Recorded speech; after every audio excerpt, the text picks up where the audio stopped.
السلام علیکم ورحمۃ اللہ وبرکاتہ۔ الحمد للہ رب العالمین والصلاة والسلام علی رسولہ الکریم، اما بعد۔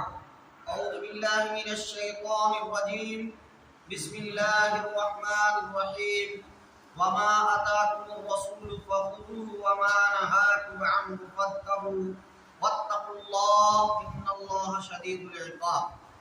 وقال الله أيضا: فلا وربك لا يؤمنون حتى يحكموك فيما شجر بينهم ثم لا يجدوا في أنفسهم حرجا مما قضيت ويسلموا تسليما۔ منفعت ایک ہے، اس قوم کا نقصان بھی ایک ہی سب کا نبی، دین بھی، ایمان بھی ایک، حرم پاک بھی، اللہ بھی، قرآن بھی ایک۔ کچھ بڑی بات تھی، ہوتے جو مسلمان بھی ایک۔ نہ سیاہی کے ہیں دشمن، نہ سفیدی کے ہیں دوست، ہم کو آئینہ دکھانا ہے، دکھا دیتے ہیں۔ محترم حضرات، آج میں آپ حضرات کے سامنے اس وائرل ویڈیو کی وجہ سے حاضر ہوں جو بروز جمعرات سے سوشل میڈیا پر وائرل ہے۔ اس ویڈیو میں یہ دعویٰ کیا گیا ہے کہ اہل حدیث حضرات نے مناظرے کا وقت متعین کیا اور نہیں آئے۔ اس ویڈیو میں جو باتیں کہی گئی ہیں اس کی کیا حقیقت ہے، اسی سلسلے میں میں آپ حضرات سے آج گفتگو کرنا چاہتا ہوں۔ انشاءاللہ میری باتیں 4 نکات پر مشتمل ہوگی۔ نمبر 1، نفس مسئلہ کیا ہے۔ نمبر 2، مناظرے کے وقت کا تعین اور اس سلسلے میں ویڈیو میں کہی گئی باتوں کا پوسٹ مارٹم۔ نمبر 3، جنازے کی نماز جہری پڑھنے کا ثبوت احادیث رسول میں ہے یا نہیں۔ نمبر 4، صحابہ کرام کو نہ ماننے کے الزام کی حقیقت۔ حضرات، نفس مسئلہ یہ ہے کہ محمد داؤد کی بہن کا انتقال ہوا اور اس کے جنازے کی نماز کا وقت 19 اگست بروز سنیچر بعد نماز ظہر کو متعین کیا گیا۔ نیز محمد داؤد نے حافظ محمد شمشاد صاحب کو امامت کے لیے متعین کیا اور جہری نماز جنازہ پڑھانے کو کہا۔ اس لیے حافظ شمشاد صاحب نے جنازے کی نماز جہری پڑھائی۔ نماز کے فوراً بعد ہمارے گاؤں بنودا کے امام جناب مفتی سلطان صاحب، جن کو نماز جنازہ نہ پڑھوائے جانے کا افسوس تھا، اپنے حامیوں کے ساتھ حافظ شمشاد صاحب اور محمد خالد سیف اللہ کو اپنے گھیرے میں لے لیا اور جہری نماز جنازہ پڑھانے کا بہانہ لے کر حجت کرنے لگے۔ جب میں نے یہ دیکھا کہ جنازہ لے کر صرف چند افراد قبرستان کے اندر جا رہے ہیں اور بقیہ افراد شور و شرابہ کر رہے ہیں، تو میں نے بھیڑ کا رخ کیا اور بھیڑ کے اندر پہنچا۔ اس وقت سلطان صاحب نے محمد خالد سیف اللہ سے پوچھا کہ آپ نے اس طرح نماز جنازہ کیوں پڑھوایا، جبکہ یہ سوال ان کو محمد داؤد سے کرنا تھا، نہ کہ امامت کرنے والے یا کسی دوسرے سے۔ تو خالد سیف اللہ صاحب نے جواب دیا کہ ہم عمل صحابہ پر عمل کیا ہے۔ اس پر انہوں نے سکوت اختیار کیا، یعنی انہیں معلوم ہے کہ صحابہ نے ایسا عمل کیا ہے۔ اب انہوں نے مسئلے کو دوسرا رخ دیا اور کہا کہ اگر آپ نے صحابہ کے عمل پر عمل کیا ہے تو دوسرے مسئلے میں اس پر عمل کیوں نہیں کرتے۔ اس پر ان سے خالد نے سوال کیا کہ کس مسئلے میں ہم صحابہ کے عمل پر عمل نہیں کرتے۔ تب انہوں نے کہا کہ آپ جمعہ کو 2 آذان کیوں نہیں دلواتے۔ تب میں نے سلطان صاحب سے پوچھا کہ صحابی رسول کے 2 آذان دلوانے کا مقصد کیا تھا۔ انہوں نے کہا مجھے نہیں معلوم۔ اس کے بعد ہنگامہ بڑھ گیا اور ہم لوگ چونکہ میت کو دفن کرنا زیادہ ضروری تھا، اس لیے اس مجمع سے یہ کہتے ہوئے نکل گئے کہ جو بھی بات کرنا ہے وہ بعد میں کیجیے۔ دوسرے دن بروز اتوار کو ہمارے گاؤں میں ایک پنچایتی تھا جس میں گاؤں کے لوگوں نے پھر مجمع بنا کر حافظ شمشاد صاحب کو گھیر لیا اور شور و شرابہ کرنے لگے۔ وہاں پر حافظ شمشاد نے حدیث دکھانا شروع کیا تو سلطان صاحب نے حدیث دکھانے سے روک دیا اور کہا کہ ہمیں دکھائیے کہ اللہ کے رسول نے ایسا کیا ہے، یعنی انہوں نے سنت رسول سے دلیل مانگا۔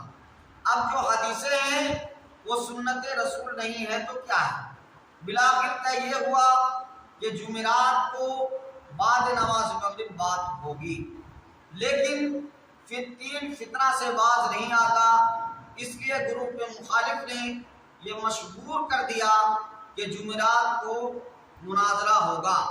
جب ہم لوگوں تک یہ بات پہنچی تو ہم نے حافظ شمشاد صاحب سے کہا کہ آپ نے مناظرے کی بات کہی ہے، تو کہا کہ میں نے صرف بات کرنے کا کہا ہے، مناظرے کی بات نہیں کی۔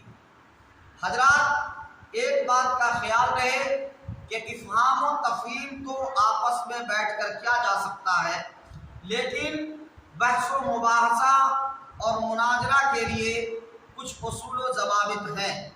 جب مناظرے کی بات مشہور ہو گئی تو ہم لوگوں نے محمد داؤد کو بھیجا کہ آپ جا کر گاؤں کے سرکردہ لوگوں سے بات کریں کہ مناظرہ ایسے نہیں ہوتا ہے۔ محمد داؤد نے جا کر محمد دراز سپاہی، محمد جعیم سپاہی، محمد عبداللہ سپاہی، محمد سعیم سپاہی اور دیگر لوگوں کے سامنے یہ بات رکھا کہ اگر مناظرہ کرنا ہے تو پہلے ایک جج مقرر کیجئے جو دونوں طرف کی بات سن کر فیصلہ کرے کہ کون صحیح ہے اور کون غلط۔ نیز دونوں طرف کے 5 لوگوں کو کورٹ میں چل کر مجسٹریٹ کے سامنے یہ عہد نامہ کرنا ہوگا کہ ہم آپس میں کوئی جھگڑا اور مار پیٹ نہیں کریں گے۔ ان لوگوں نے ان دونوں ہی باتوں سے انکار کیا اور کہا کہ نہ تو ہم کوئی جج مقرر کریں گے اور نہ ہی کورٹ میں کوئی عہد نامہ کریں گے۔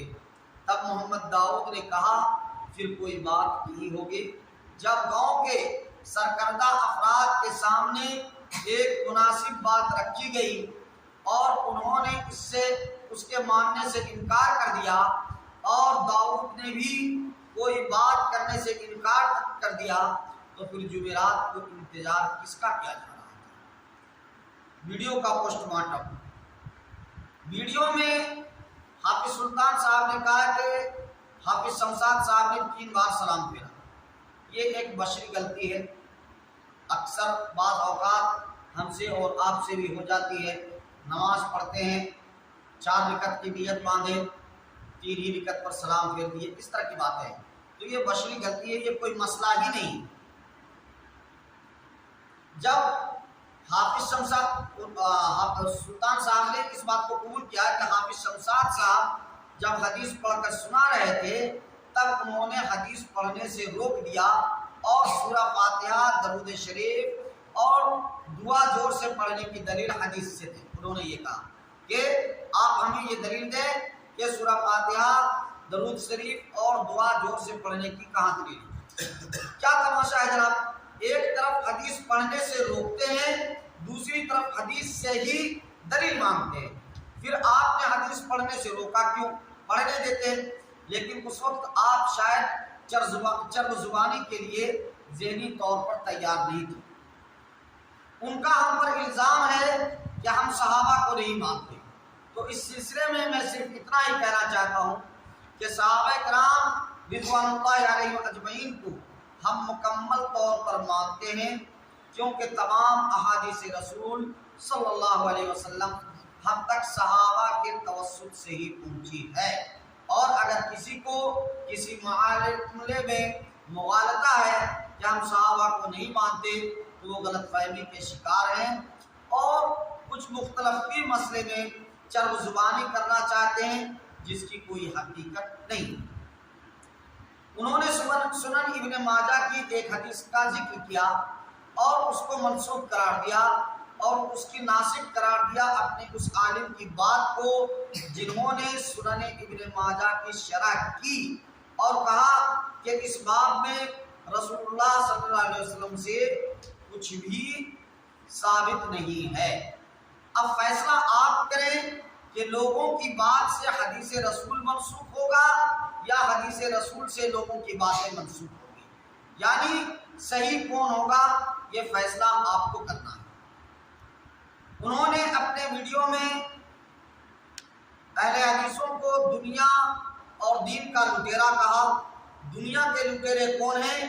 یہ بنودھا کے لوگ بہت اچھی طرح جانتے ہیں، اور ایمان کے لٹیرے تو وہ لوگ ہیں جنہوں نے عوام کو قرآن و حدیث سے دور رکھا ہے، جو کہتے ہیں کہ اگر قرآن کو ترجمہ سے پڑھو گے تو گمراہ ہو جاؤ گے، جن کے آباء و اجداد نے قرآن کا پہلا ترجمہ فارسی میں کرنے پر غالباً شاہ عبد القادر پر کفر کا فتویٰ لگا دیا۔ اب آتے ہیں اس بات کی طرف کہ کیا نماز جنازہ جہری پڑھانا جائز ہے، سنت رسول سے ثابت ہے یا حرام و ناجائز ہے؟ آئیے میں آپ حضرات کے سامنے چند احادیث پیش کرتا ہوں جسے سن کر آپ حضرات سمجھ سکتے ہیں کہ نماز جنازہ جہری پڑھ سکتے ہیں، جس سے عوام کو یہ معلوم ہو کہ نماز جنازہ میں کیا پڑھا جاتا ہے یا نماز جنازہ کیسے پڑھنا چاہیے۔ نماز جنازہ میں سورہ فاتحہ جہری پڑھنے کی دلیل، حدیث نمبر 1، حدثنا محمد بن بشار حدثنا غندر حدثنا شعبہ عن سعد عن طلحہ ابن عبداللہ بن عوف قال صلیت خلف ابن عباس رضی اللہ عنہما على جنازة فقرأ بفاتحة الكتاب قال ليعلموا أنها سنة۔ صحیح بخاری کتاب الجنائز باب قراءۃ فاتحۃ الکتاب علی الجنازہ۔ ترجمہ، یہ جو سلسلہ سند ہے اس کو ہم چھوڑ کر کے بیان کر رہے ہیں۔ اب طلحہ بن عبداللہ بن عوف نے سے روایت، انہوں نے بتلایا کہ میں نے ابن عباس رضی اللہ عنہما کے پیچھے نماز جنازہ پڑھی تو آپ نے سورہ فاتحہ ذرا پکار کر پڑھی، پھر فرمایا کہ تمہیں معلوم ہونا چاہیے کہ یہی طریقہ نبوی ہے۔ دوسری حدیث بھی طلحہ بن عبداللہ بن عوف رضی اللہ عنہ سے ہی مروی ہے، کہتے ہیں قال صلیت مع ابن عباس رضی اللہ عنہما علی جنازۃ فقرأ بفاتحۃ الکتاب فقال انها من السنہ۔ یہ ابو داؤد کتاب الجنائز باب ما یقرأ علی الجنازہ حدیث نمبر 3198۔ اس کا ترجمہ ہے کہ طلحہ بن عبداللہ بن عوف بیان کرتے ہیں کہ میں نے حضرت ابن عباس کے ساتھ ایک جنازہ پڑھا تو انہوں نے سورہ فاتحہ کی قرأت کی اور کہا یہ سنت ہے۔ طلحہ بن عبداللہ بن عوف ان ابن عباس رضی اللہ عنہما صلی علی جنازۃ فقرأ بفاتحۃ الکتاب فقلت له فقال انه من السنہ او من تمام السنہ۔ صحیح سنن ترمذی باب ما جاء فی القراءۃ علی الجنازہ بفاتحۃ الکتاب حدیث نمبر 1027۔ حضرت طلحہ بن عبداللہ بن عوف سے روایت ہے، وہ کہتے ہیں کہ ابن عباس نے جنازہ کی نماز پڑھی اور اس میں سورہ فاتحہ پڑھی۔ میں نے ان سے اس بارے میں پوچھا تو انہوں نے کہا یہ سنت ہے۔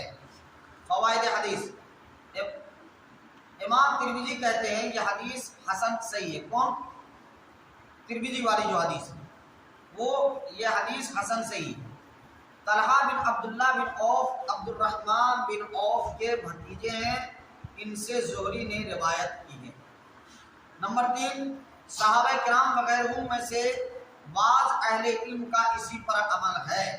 یہ لوگ تکبیر اولیٰ کے بعد سورہ فاتحہ پڑھنے کو پسند کرتے ہیں، یہی شافعی، احمد اور اسحاق بن راہوے کا بھی قول ہے۔ نمبر 4، بعض اہل علم کہتے ہیں کہ نماز جنازہ میں سورہ فاتحہ نہیں پڑھی جائے گی، اس میں تو صرف اللہ کی ثنا، نبی اکرم صلی اللہ علیہ وسلم پر صلاۃ، درود اور میت کے لیے دعا ہوتی ہے۔ اہل کوفہ میں سے امام ثوری وغیرہ کا یہی قول ہے۔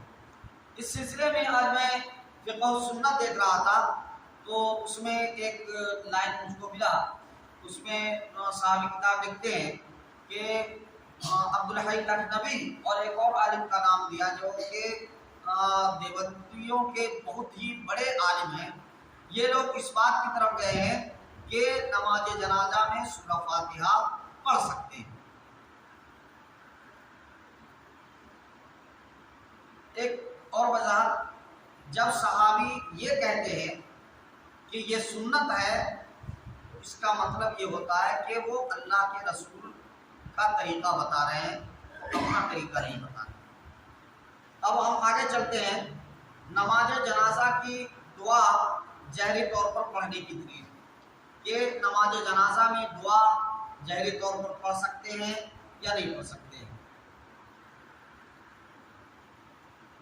یہاں پر پہلی حدیث ہے حدثنی ہارون بن سعید الایلی اخبرنا ابن وهب اخبرني معاویہ بن صالح عن حبیب بن عبید عن جبیر بن نفیل سمعه يقول سمعت عوف بن مالك يقول صلى رسول الله صلى الله عليه وسلم على جنازة فحفظت من دعائه وهو يقول اللهم اغفر له وارحمه وعافه واعف عنه واكرم نزله ووسع مدخله واغسله بالماء والثلج والبرد ونقه من الخطايا كما نقيت الثوب الابيض من الدنس وابدله دارا خيرا من داره واهلا خيرا من اهله وزوجا خيرا من زوجه وادخله الجنه واعيذه من عذاب القبر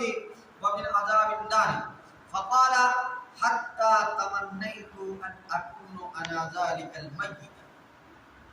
رواه مسلم کتاب الجنائز باب الدعاء للمیت فی الصلاۃ۔ یہاں پر راوی کہتے ہیں کہ میں نے اللہ کے رسول سے دعا سنی، ترجمہ کہتا ہوں میں، اسے سنی۔ ہم سے بیان کیا ہارون ابن سعید الایلی نے، ان کو خبر دیا ابن وہب نے، ان کو خبر دیا معاویہ ابن صالح نے، ان کو بتایا حبیب بن عبید نے، ان کو بتایا جبیر بن نفیل نے۔ وہ کہتے ہیں میں نے سنا حضرت عوف بن مالک سے، وہ کہتے ہیں رسول اللہ صلی اللہ علیہ وسلم نے ایک جنازہ پڑھایا تو میں نے آپ صلی اللہ علیہ وسلم کی دعا میں سے یہ یاد کر لیا۔ آپ صلی اللہ علیہ وسلم فرما رہے تھے اے اللہ اسے بخش دے اور اس پر رحم فرما اور اسے عافیت دے، اسے معاف فرما اور اس کی باعزت ضیافت فرما اور اس کے داخل ہونے کی جگہ یعنی قبر کو وسیع فرما اور اس کے گناہوں کو پانی، برف اور پھولوں سے دھو دے، اسے گناہوں سے اس طرح صاف کر دے جس طرح تو نے سفید کپڑے کو میل کچیل سے صاف کیا، اور اسے اس گھر کے بدلے میں بہتر گھر، اس کے گھر والوں کے بدلے میں بہتر گھر والے اور اس کی بیوی کے بدلے میں بہتر بیوی عطا فرما، اور قبر کے عذاب سے اور آگ کے عذاب سے اپنی پناہ عطا فرما۔ یہاں تک کہ راوی حدیث کہتے ہیں یہاں تک کہ میں نے تمنا کی کہ یہ میت میں ہوں۔ دعا اتنی اچھی اللہ کے رسول نے پڑھی کہ راوی حدیث کہتے ہیں کہ میں نے تمنا کی کہ کاش کہ میت میں ہوتا۔ یہاں پر راوی حدیث جو ہے عوف بن مالک، وہ کہتے ہیں کہ میں نے اللہ کے رسول سے سن کر کے یہ دعا یاد کیا۔ تو سنا کب جائے گا؟ جب ایک آدمی اتنی آواز سے بول رہا ہو، وہ بھی نماز میں جہاں کے 3 ساڑھے 3 فٹ کی دوری رہتی ہے ایک سب سے دوسرے یا امام سے پہلے سب کی، تو وہاں پر سنا کب جائے گا؟ جب پڑھنے والا اتنے زور سے پڑھ رہا ہو کہ 3 ساڑھے 3 فٹ یا جنازہ اگر ہے تو مان لیا 2 ہی فٹ پر صف لگا دیا ہو اگر، تو اتنی دوری پر آواز پہنچے تب سنا جائے گا۔ تو یہ صحابی رسول کہتے ہیں کہ میں نے دعا اللہ کے رسول سے سن کر کے یہ دعا یاد کی۔ دوسری حدیث اس سلسلے میں ہے ان یحییٰ ابن کثیر قال حدثني ابو ابراہیم الاشعری عن ابیہ قال كان رسول الله صلی اللہ علیہ وسلم اذا صلى على الجنازة قال اللهم اغفر لحينا وميتنا وشاهدنا وغائبنا وصغيرنا وكبيرنا وذكرنا وانثى باب ما يقول في الصلاة على الميت حدیث نمبر 1024. یہ کتاب غالباً ابن ماجہ ہے نا، ابن ماجہ کی حدیث ہے.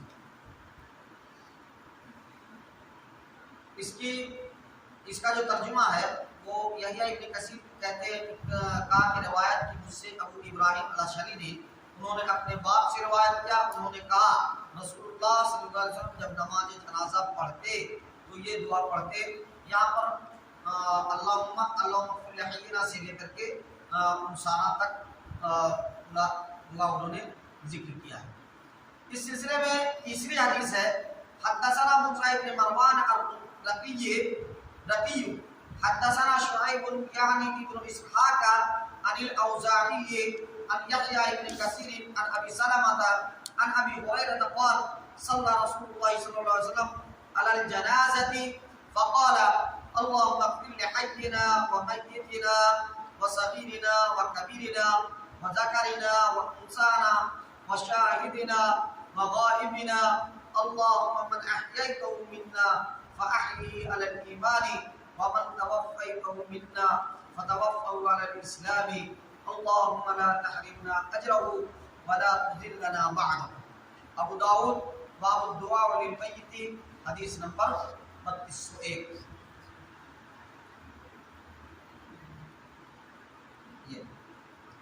اور اس سلسلے میں چوتھی حدیث ہے ان ابی ہریرہ کان رسول اللہ صلی اللہ علیہ وسلم اذا صلى على جنازة يقول اللهم اغفر لحينا وميتنا وشاهدنا وغائبنا وصغيرنا وكبيرنا وذكرنا وانثانا اللهم من احييته منا فاحيه على الاسلام ومن توفيته منا فتوفه على الايمان اللهم لا تحرمنا اجره ولا تذلنا بعده. ان دونوں حدیث میں الفاظ تھوڑے سے الٹے ہیں. یہ اللہ کے رسول کا اعجاز ہے، وہ عربی داں تھے، تو وہ جب ایسا سمجھ میں آیا انہوں نے واقعہ اس پر کوئی اعتراض نہیں کر سکتا ہے کہ اللہ کے رسول نے ایک حدیث میں آیا اس طرح سے اور دوسری حدیث میں آیا اس طرح سے. صحابی نے جیسا سنا ویسا ذکر کر دیا. تو ان دونوں حدیثوں کا ترجمہ کہتے ہیں کہ حضرت ہریرہ بیان کرتے ہیں کہ رسول اللہ صلی اللہ علیہ وسلم نے ایک جنازہ پڑھی تو یہ دعا فرمائی. اب ابو ہریرہ کہہ رہے ہیں کہ ایک جنازہ اللہ کے رسول نے پڑھی تو یوں دعا فرمائی، یعنی انہوں نے سنا. اگر خاموشی کے ساتھ دعا کی جائے تو پیچھے والا نہیں سن سکتا ہے، اور جب نہیں سنے گا تو یہ نہیں کہہ سکتے ہیں کہ اللہ کے رسول نے یوں دعا فرمائی. دونوں حدیث کا ترجمہ لگ بھگ ملتا جلتا ہے. تیسری بات، نماز جنازہ میں کتنی تکبیریں، اس سلسلے حدثنا عبداللہ ابن یوسف اخبرنا مالک ابن شہاب عن سعید ابن المسیب عن ابی ہریرہ رضی اللہ عنہ ان رسول اللہ صلی اللہ علیہ وسلم نعى النجاشی فی اليوم الذي مات فيه وخرج بهم الى المصلى فصف بهم وكبر عليه 4 تكبيرات. رواه البخاری کتاب الجنائز باب التکبیر علی الجنازۃ 4. امام بخاری نے باب باندھا ہے کہ باب التکبیر علی الجنازۃ 4، جنازہ پر 4 تکبیریں پڑھی جائیں گی. یہ امام بخاری کا باب ہے. اور امام بخاری کے ترجمۃ الباب کو سمجھنا یہ بہت ہی عام فہم بات نہیں. جنہوں نے امام بخاری کے ترجمۃ الباب کو سمجھ لیا وہ امام بخاری کے نہج کو پہنچا ہے. تو یہاں پر ابو ہریرہ کہتے ہیں کہ نجاشی کا جس دن انتقال ہوا اسی دن رسول اللہ صلی اللہ علیہ وسلم نے ان کی وفات کی خبر دی، اور آپ صلی اللہ علیہ وسلم صحابہ کے ساتھ عیدگاہ گئے. پھر آپ صلی اللہ علیہ وسلم نے سب بندی کرائی اور 4 تکبیریں کہی. دوسری حدیث اس سلسلے میں ہے حدثنا محمد بن علا قال حدثنا ابن ادریس قال سمعت ابا اسحاق عن الشعبي ان رسول الله صلى الله عليه وسلم مر بقبر رطب فصفوا عليه وكبر عليه اربعا فقلت للشعبي من حدثك قال الثقة من شهده عبد الله بن عباس سنن ابی داؤد باب التکبیر علی الجنازہ حدیث نمبر 2146 ترجمہ حضرت شعبی سے مروی ہے کہ رسول اللہ صلی اللہ علیہ وسلم ایک تازہ بنی ہوئی قبر کے پاس سے گزرے تو صحابہ نے اس پر صف بنائی، نماز جنازہ پڑھا گیا اور آپ صلی اللہ علیہ وسلم نے اس پر 4 تکبیریں کہیں۔ ابو اسحاق کہتے ہیں میں نے شعبی سے پوچھا آپ کو یہ کس نے بیان کیا، یعنی ابو اسحاق امام حضرت شعبی سے پوچھتے ہیں کہ آپ کو یہ کس نے بیان کیا؟ وہ کہتے ہیں انہوں نے کہا کہ ایک ثقہ قابل اعتماد شخصیت نے جو اس جنازے میں حاضر تھی اور پھر اس کی تشریح کیا، یعنی حضرت عبداللہ بن عباس نے، یعنی حضرت عبداللہ بن عباس نے حضرت شعبی سے کہا اور حضرت شعبی نے ابو اسحاق سے۔ یہاں پر ایک فائدہ ہے، اس کو سنیں۔ تکبیرات جنازہ 3 سے لے کر 9 تک مروی ہیں۔ بعض حدیثوں میں 3 بھی آیا ہے، کسی میں 9 بھی آیا ہے، کسی میں 6 بھی آیا ہے، کسی میں 7 اور 8 کا بھی تذکرہ ہے۔ تو 3 سے لے کر کے 9 تک تکبیریں مروی ہیں، مگر 4 پر سلف اور خلف کا اجماع ہے کہ 4 پڑھنا چاہیے، 4 تکبیریں کہنی چاہیے۔ پہلی تکبیر کے بعد سورہ فاتحہ، دوسری کے بعد درود ابراہیمی، تیسری کے بعد میت کے لیے دعا اور چوتھی کے بعد سلام ہوتا ہے۔ یہ جو فائدہ ہے یہ اول المعمول ابو داؤد کی شرح ہے، اس کے شارح غالباً شیخ شمس الحق عظیم آبادی صاحب، انہوں نے یہ فائدہ یہاں پر تذکرہ کیا ہے۔ ان تمام احادیث رسول کی روشنی میں یہ بات واضح ہے کہ نماز جنازہ جہری پڑھنا جائز اور سنت رسول سے ثابت شدہ عمل ہے، اور ان احادیث کو سن لینے کے بعد اگر کوئی مگر چوں چرا کرتے ہیں تو یہ ان کے ساتھ توفیق باری کا نہ ہونا ہے، کیونکہ اللہ رب العالمین قرآن مجید میں واضح طور پر فرما رہا ہے وَمَا أَتَاكُمُ الرَّسُولُ فَخُذُوهُ وَمَا نَهَاكُمْ عَنْهُ فَانْتَهُوا وَاتَّقُوا اللَّهَ إِنَّ اللَّهَ شَدِيدُ الْعِقَابِ۔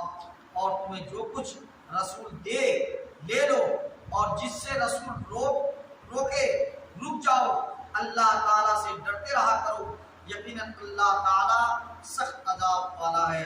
اور دوسری جگہ اللہ رب العالمین نے قرآن کریم میں سورہ نساء میں آیت نمبر 65 میں فرمایا فَلَا وَرَبِّكَ لَا يُؤْمِنُونَ حَتَّى يُحَكِّمُوكَ فِي مَا شَجَرَ بَيْنَهُمْ۔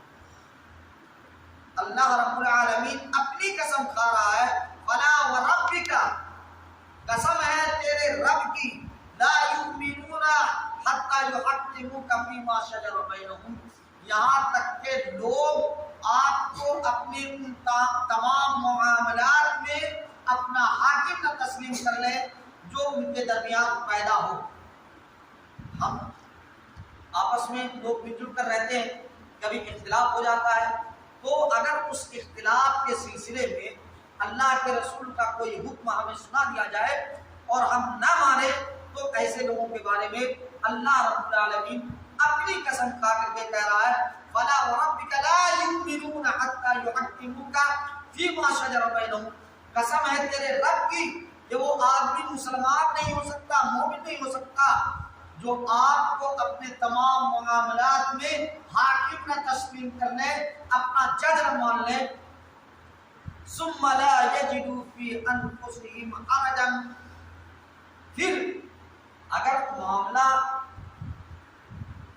دو آدمی کسی معاملے میں مختلف ہیں تو فیصلہ جو بھی آئے گا کسی ایک کے حق میں ہوگا، دوسرے کے حق میں نہیں، تو جس کے حق میں نہیں ہے وہ اس کے بارے میں کہا ثم لا يجدوا في انفسهم حرجا مما قضيت، آپ جو فیصلہ کریں اس سلسلے میں جس آدمی کے حق میں فیصلہ نہ ہوا ہو وہ اپنے دل میں کوئی کدورت نہ پالے۔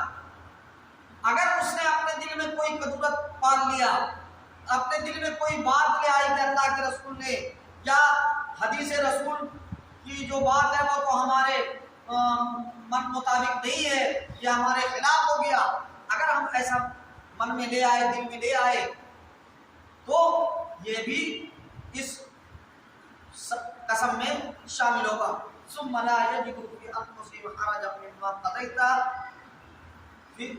پھر وہ اپنے دل میں کوئی کھٹکا نہ پالے، کوئی چوچرا نہ پالے جو آپ نے فیصلہ کر دیا۔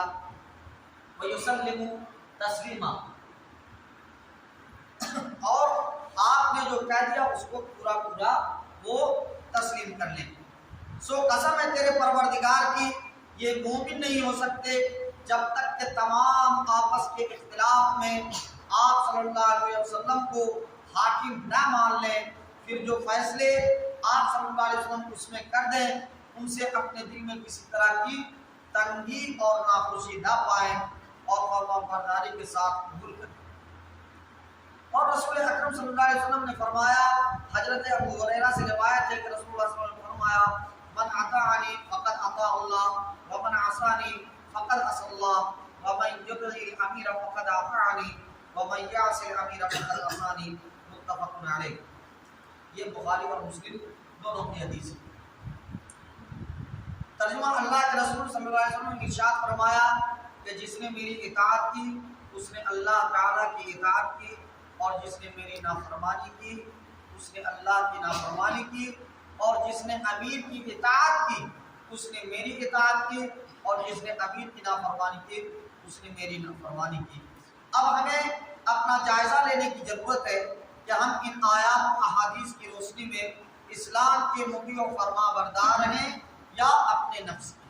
آخر میں اللہ سے دعا ہے کہ اللہ رب العالمین ہم تمام لوگوں کو قرآن و حدیث کو سمجھ کر پڑھنے اور اس پر عمل کرنے کی توفیق عطا فرمائے، آمین ثم آمین۔ جنازہ داؤد کی بہن کا تھا، یعنی جنازہ ہم لوگوں کا۔ جنازہ کی موجودگی میں مقلدین نے ہنگامہ کیا، یعنی فتنہ پیدا کیا۔ آپ کو فتنہ کرنے کا کوئی حق نہیں تھا، جنازہ ہمارا تھا، ہماری مرضی ہم کیسے پڑھواتے۔ آپ کو جنازہ پڑھنا تھا پڑھتے، نہیں پڑھنا تھا نہیں پڑھتے۔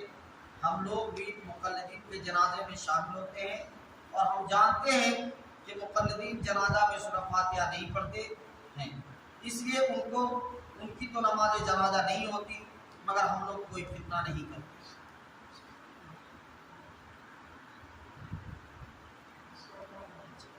داؤد صاحب نے دراز سپاہی وغیرہ سے پہلے ہی کہہ دیا تھا کہ آج ہم جنازہ جہری آواز قرأت سے پڑھوائیں گے، اس لیے ان لوگوں نے غیر اخلاقی کام کیا۔ ہم کسی کو زبردستی کوئی عمل نہیں کرواتے، ہم کو تو آئینہ دکھانا ہے، دکھاتے ہیں۔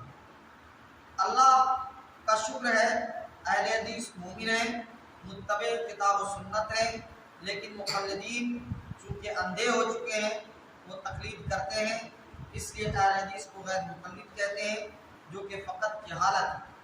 آسمان کا الٹا غیر آسمان نہیں ہوتا، زمین کا الٹا غیر زمین نہیں ہوتا، دن کا الٹا غیر دن نہیں ہوتا، رات کا الٹا غیر رات نہیں ہوتا، اسی طرح مقلد کا الٹا غیر مقلد نہیں ہوتا۔ اللہ الحمدللہ مقلد کا الٹا متبع کتاب و سنت